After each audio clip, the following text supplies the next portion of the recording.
Mas será que a raiz de menos 1 é mesmo uma falha na matemática? A matemática diz que o número ao quadrado ele não pode ser negativo, ou seja, menor que zero. A raiz de um número negativo, se ele for um número real, ele não existe. E algumas demonstrações matemáticas utilizam esse fato. Primeiro vamos utilizar um conceito da matemática real, como a média aritmética e a média geométrica. A média aritmética ela é maior ou igual que a média geométrica. A gente pode provar utilizando esse fato para os números reais. Vamos lembrar o que é a média aritmética. Se a gente tiver dois números quaisquer, A mais B, e a gente dividir pela quantidade, que é 2, a gente vai ter a média aritmética. Já a média geométrica é a multiplicação desses dois números, A vezes B, tirada a raiz enésima da quantidade desses números, que no caso é 2. A média aritmética ela é maior ou igual que a média geométrica. Então vamos ter A mais B dividido por 2 maior ou igual que a raiz quadrada de A vezes B. Podemos passar o 2 multiplicando, então a gente vai ter a soma de A mais B sendo maior ou igual que 2 vezes a raiz de A vezes B. Passamos tudo para o primeiro membro, então a gente vai ter A mais B menos 2 vezes a raiz de A vezes B maior ou igual que zero. Perceba que isso é um quadrado perfeito. Qual quadrado perfeito? A raiz de A menos a raiz de B elevado ao quadrado, nesse caso vai ser maior ou igual a zero.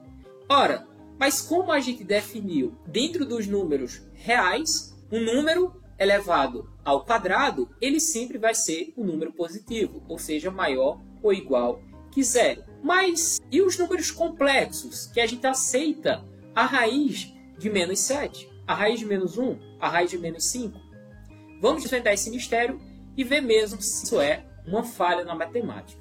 Vamos lá para as equações do segundo grau. Vamos passar pela demonstração, mas não se assuste porque vai ser rapidinho. Já já você respira.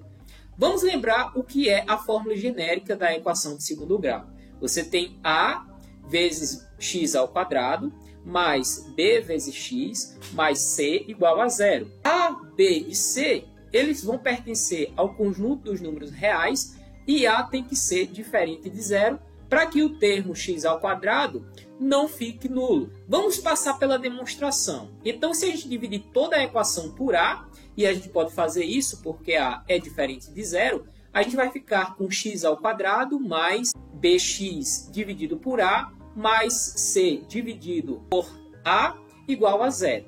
Vamos fazer o seguinte, vamos passar c dividido por A para o segundo membro, a gente vai ficar com x ao quadrado mais bx dividido por A igual a menos c dividido por A. Lembra que na média geométrica e média aritmética a gente formou um quadrado perfeito? Aqui a gente também vai tentar formar um quadrado perfeito para a gente isolar x e calcular este valor, ok? Vamos fazer o seguinte, vamos somar de um lado e do outro da equação. Lembrando que quando você mexe de um lado, tem que mexer do outro também. Vamos somar de um lado b ao quadrado dividido por 4 vezes a ao quadrado. Do outro lado, vamos também somar b ao quadrado dividido por 4 vezes a ao quadrado.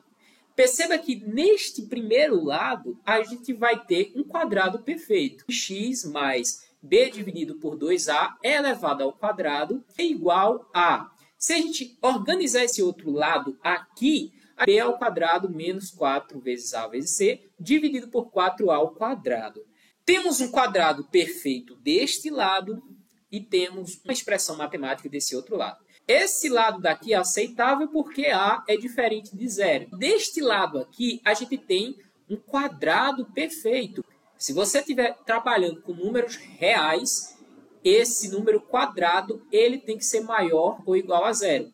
O que vai nos dizer que este lado também tem que ser maior ou igual a zero. Esse lado aqui é maior ou igual que zero, isso significa que b ao quadrado menos 4 vezes a vezes c tem que ser maior ou igual a zero. Exatamente o que a gente chama de delta quando a gente estuda a fórmula da equação do segundo grau.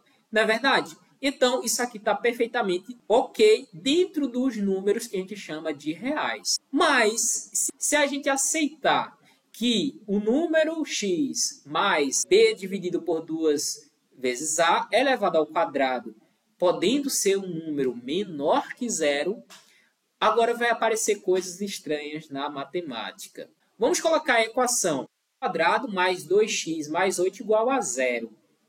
Se a gente for calcular delta, a gente vai ter b ao quadrado, né, que é 2 ao quadrado é 4, menos 4 vezes a, que é 1, vezes c, que é 8, que delta vai ser igual a menos 28. Perceba que a gente teve delta menor que zero. Agora vamos tentar resolver a equação, né? Voltando agora, né, na nossa formulazinha, né, que a gente deduziu até outra parte, a gente passa extraindo a raiz, já que a gente aceita também que esse valor pode ser, né, menor que zero. Então, a gente vai ter agora, menos b, mais ou menos a raiz de delta, dividido por 2 vezes a. Aquele exemplo nessa formulazinha. Então, a gente vai ter menos b, menos 2, mais ou menos a raiz de delta, então é a raiz de 28, dividido por 2 vezes a, que é 2. Ok. Vamos tentar simplificar essa equação. Vamos separar somente a raiz de 28 e vamos simplificar isso. Então, a gente vai ter raiz de 28. A gente pode escrever 28 como sendo 4 vezes 7 vezes menos 1. Pelas propriedades radicais, a raiz de 4, a raiz de 7, a raiz de menos. Vamos voltar lá para a nossa expressão. Podemos separar em duas frações. Então, a gente vai ter menos 1, mais ou menos a raiz de 7 e a raiz de menos 1. Agora gerou um problema. O que é este raiz de menos 1? Esse número ele não está definido para os números reais. O quadrado de um número ele não pode ser negativo. Então, para os números reais, raiz de menos 1 não existe. No século VIII, na disputa pela resolução da equação do terceiro grau, se descobriu um fato interessante. No século X, Bernoulli demonstra a insuficiência dos números reais.